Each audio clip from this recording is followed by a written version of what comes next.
Hey, Agile people. Welcome to today's episode of Agile Bytes, the show that's powered by integrity-inspired solutions, where we're building software in an agile manner day in and day out. It's what we do. We just can't seem to stop ourselves.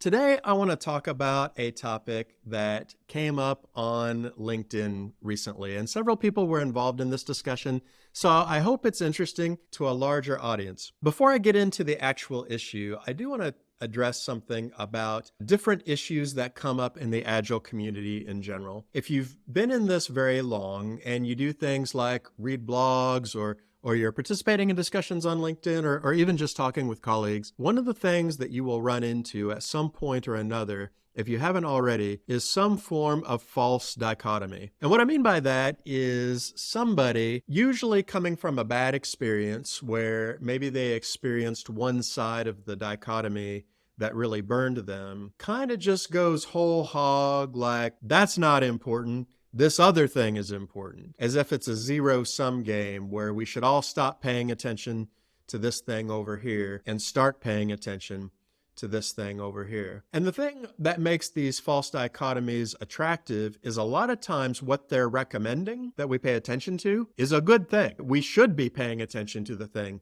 that we should pay attention to. The problem that comes in with these is that sometimes the things that they're telling you to choose between are not oppositional choices. Sometimes, in fact, you actually get the thing they're telling you to focus on by paying more attention to the thing that they're telling you not to pay attention to anymore. Let me give you a couple of examples. One that comes up for me a lot, because I talk a lot about process, I talk a lot about Scrum versus Kanban, I talk a lot about how to do this thing in more effective ways as opposed to these other ways. Something that I get hit with a lot is, well, you shouldn't focus so much on process, you should focus more on people. You know, that focusing on the process is kind of like this thing that managers do. It's inhumane. It's about numbers and spreadsheets and stuff. And you really ought to be thinking about the people, like what's best for your people? What will really bring the most out of your people? What will help them be happier? What will them be more productive? So the dichotomy is quit thinking about process stuff like how you do your stand-ups and start thinking about how to make your people happier and more productive. But here's the thing. A big part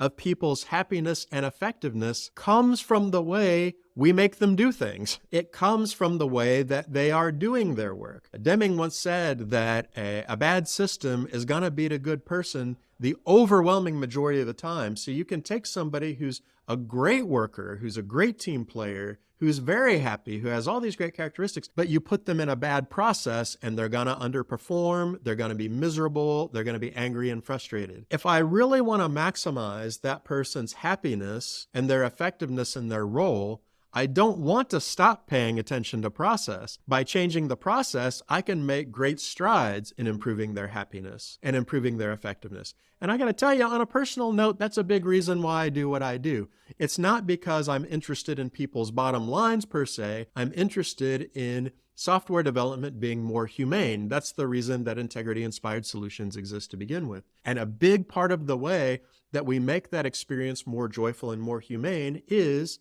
you guessed it, critically examining the processes and systems that people have to work in and improving those. So it's a false dichotomy to say we should stop focusing on process and start focusing on people. Another one that you run into sometimes, this one's kind of funny. We should be innovative. We should stop listening to customers. There's that old apocryphal quote from Ford. I don't know if Ford really said this or not. Nobody does. But it's, if I had listened to my customers, I would have just bred a faster horse, instead of inventing the car. And the idea, of course, is when you listen to your customers, customers can't innovate, and you're just going to keep doing more of what they think they want. You're not really going to break new ground and make lots of money and get us all into colonies on Mars or whatever the big innovation is that people are trying to promote with this dichotomy. And we should focus on innovation. You're right.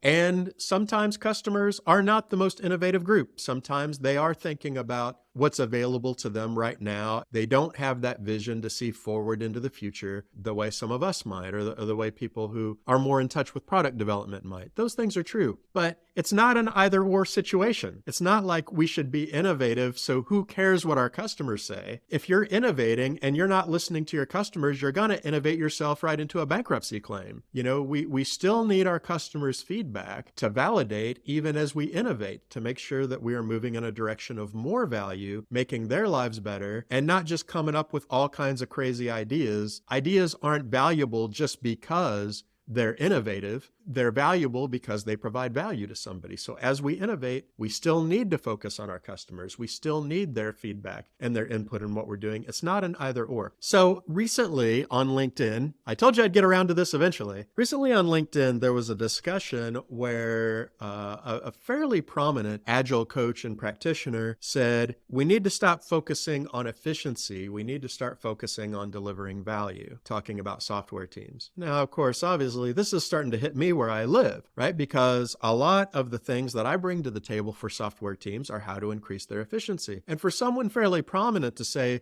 software teams shouldn't focus on efficiency, they should focus on value delivery, well, that of course gets my attention, right? Because he's essentially saying you should stop focusing on the thing that Phil often tries to get you to focus on. And of course, I have a vested interest in how that discussion goes. But notice the way that that's framed. It's not that value delivery is important, it's we should stop doing this thing and start doing this other thing. Efficiency is not a big deal, but value delivery is a big deal. And I really want to challenge that. To me, this is a lot like the people versus processes dichotomy. If what you value is people, which is good, and you should, people are what you should value above anything else that you're doing in your business. One of the ways that you can really value them is by improving their processes, is by improving their systems, is by improving their working conditions, their expectations, what their life is like when they're at work. That's a great way to value people, is by focusing on process. They're not oppositional, they're complementary. One is essential to the other. And that's exactly the way I think about the whole framing of let's focus on value delivery. Let's not focus on efficiency. I mean, I get what he's getting at. It is true that you can focus on efficiency to the exclusion of value. That can happen. And my guess is he's probably experienced this personally. And that's why he's kind of sensitive about this. And he wants to make sure that we sort of keep our eyes on the prize, as it were. And it is also true that it is not a software team's job to write code. It's to deliver value. That's 100% true. That's the whole reason we exist. It's not how many features can we crank out per month. It's are we consistently delivering value to the people who need it. I'm not going to sit here and try to tell you not to focus on value delivery. That's the name of the game. That's what it's all about. My problem was that saying a focus on efficiency takes away from that. That somehow, if we're focused on efficiency, that we're not going to deliver value, and we need to stop focusing on that kind of stuff and instead start thinking about how we deliver value. Here's the thing. In agile environments, which typically we're dealing with complex scenarios and adaptive solutions, how do we know if we're delivering value? There's very few situations where we can sit around, say, in a boardroom or have a meeting and pontificate and philosophize about what features are delivering value and which ones aren't. Sure, occasionally we have a scenario where that connection is very clear. Maybe we have a client who says, hey, if you add these 3 features, I'll come on board with your system and that'll be $1 million worth of business. And you can see a very clear line between those features and that value. But most of the time, it's not that clear cut. We don't usually know in advance what things are going to be the most valuable. So how do we do that? Do we quit focusing on efficiency and sit around and have more meetings?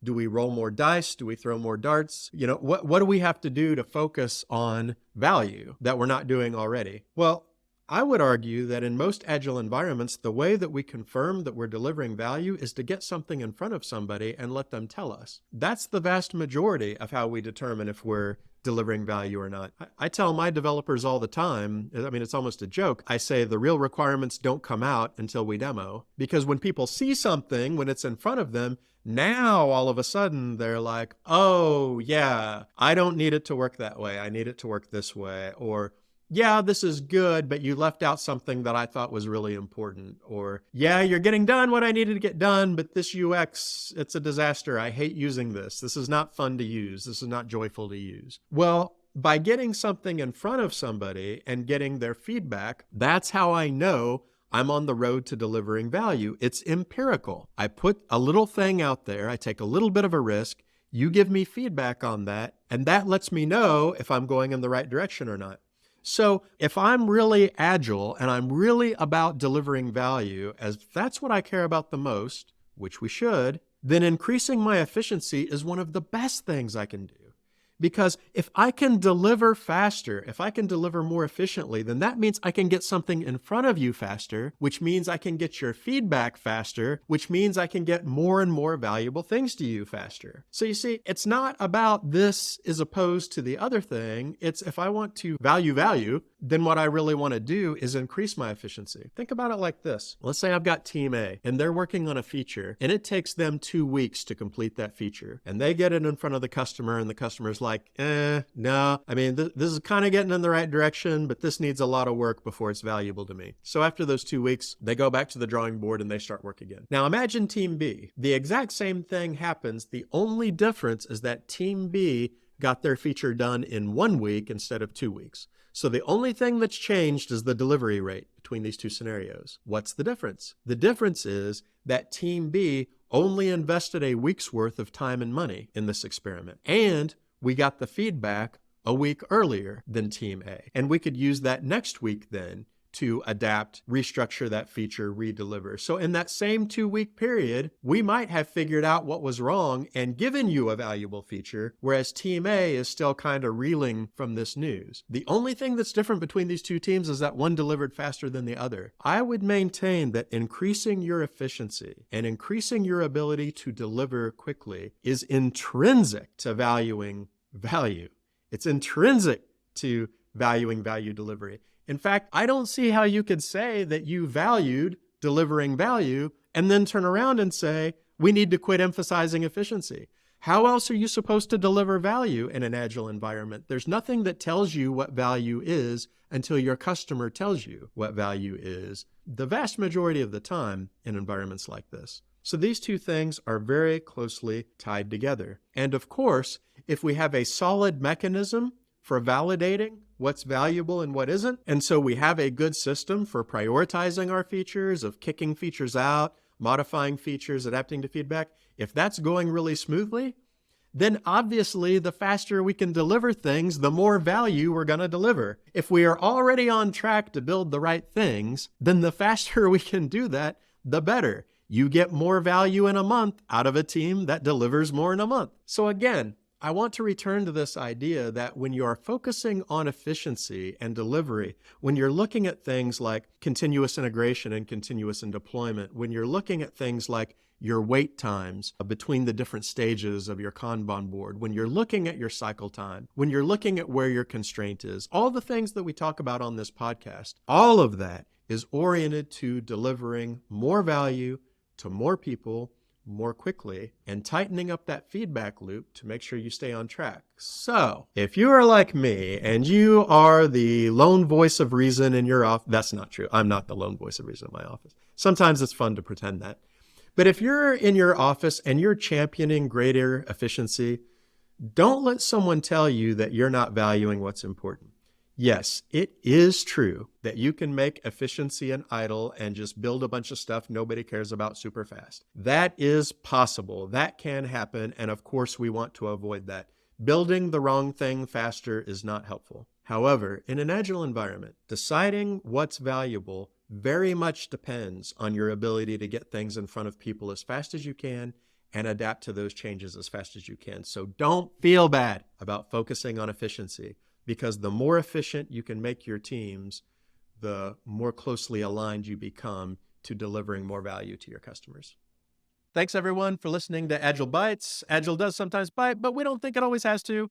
If you enjoyed what you heard today, don't forget to like and subscribe to this podcast on whatever platform you happen to be using. And if you can, leave us a comment, because we'd love to hear your feedback. What things would you like to hear about? What things did you hear that were valuable to you today? You can also head over to integrityinspired.com to sign up to our email list. But that's all for today, folks. We'll see you next time.